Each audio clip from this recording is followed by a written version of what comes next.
សួស្តីបងប្អូនទាំងអស់គ្នានៅក្នុងវីដេអូនេះដែរខ្ញុំនឹងបង្ហាញបងប្អូនពីរបៀបធ្វើម្ទេសឆាទុកគ្រាន់ញ៉ាំបានយូរហើយអត់ដុះផ្សិតទេហើយយើងញ៉ាំជាមួយនឹងបបរក៏បានគុយទាវក៏បានជាមួយក៏ម្ហូបអីផ្សេងទៀតបានជាច្រើនមុខណាបងប្អូនការធ្វើម្ទេសឆានេះគឺវាស្រួលធ្វើណាបងប្អូនដំបូងគឺយើងត្រូវដាក់ដាំខ្លាញ់ទុកឲ្យក្តៅហើយសម្រាប់ខ្លាញ់នេះដែរគឺយើងត្រូវប្រើឲ្យច្រើនជាងម្ទេសដែលយើងមានបន្ទាប់ពីខ្លាញ់ក្តៅល្អហើយគឺយើងត្រូវដាក់ខ្ទឹមសចិញ្ច្រាំចូលសម្រាប់ខ្ទឹមសគឺយើងប្រើចំនួន3ខាំណាបងប្អូនហើយយើងបកសបកវាចេញច្រាំវាល្អិតល្អ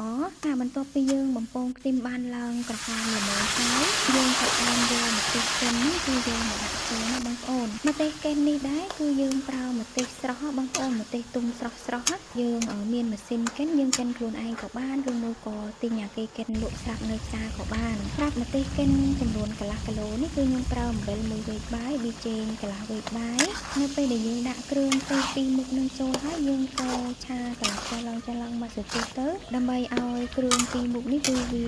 រលាយចូលគ្នាជាមួយនឹងម្ទេសបានល្អណាបងប្អូនយើងធ្វើការរំលងវាទុកយូរដែរណាបងប្អូនទម្រាំនឹងយើងអាចដាក់ស្ករចូលបានប្រាប់ស្ករគឺខ្ញុំប្រើចំនួន2វែកបាយកន្លះណាបងប្អូនយើងដាក់ឲ្យរាងច្រើនបន្តិចដើម្បីឲ្យម្ទេសឆារបស់យើងគឺវាមានរសជាតិរាងផ្អែមតិចដែរណាបងប្អូនមកគ្រឿងទេសដែលយើងដាក់នេះគឺដើម្បីឲ្យម្ទេសឆារបស់យើងវាមានរសជាតិឆ្ងាញ់ហើយណាមួយវាជួយកាត់បន្ថយជាតិហឹរបានមួយចំនួនណាបងប្អូនហើយវាធ្វើឲ្យម្ទេសឆារបស់យើងទុកបានយូរផងនៅក្នុងការឆាម្ទេសនេះដែរនៅពេលដែលយើងដាក់គ្រឿងដាក់អីរួចអស់ហើយគឺយើងត្រូវបើកភ្លើងរម្ងាស់វាតិចហើយកុំឲ្យម្ទេសឆារបស់យើងគឺវាខ្លោចបាត់ទេណាបងប្អូនមួយយើងបើកភ្លើងរម្ងាស់តិចចឹងទៅគឺម្ទេសរបស់យើងគឺឆ្អិនបានល្អហើយជាតិទឹកដែលមាននៅក្នុងម្ទេសហ្នឹងក៏វាខាស់ដែរវានៅតែជាតិប្រេងឬក៏ខ្លាញ់ដែលយើងដាក់ហ្នឹងណាបងប្អូនព្រោះការឆាម្ទេសគឺយើងត្រូវដាក់ប្រេងឆាឬមួយក៏ខ្លាញ់ឲ្យច្រើនជាងម្ទេសឲ្យវាលិចម្ទេសណាបងប្អូនទើបម្ទេសឆារបស់យើងគឺវាទុកបានយូរហើយអត់ដុះផ្សិត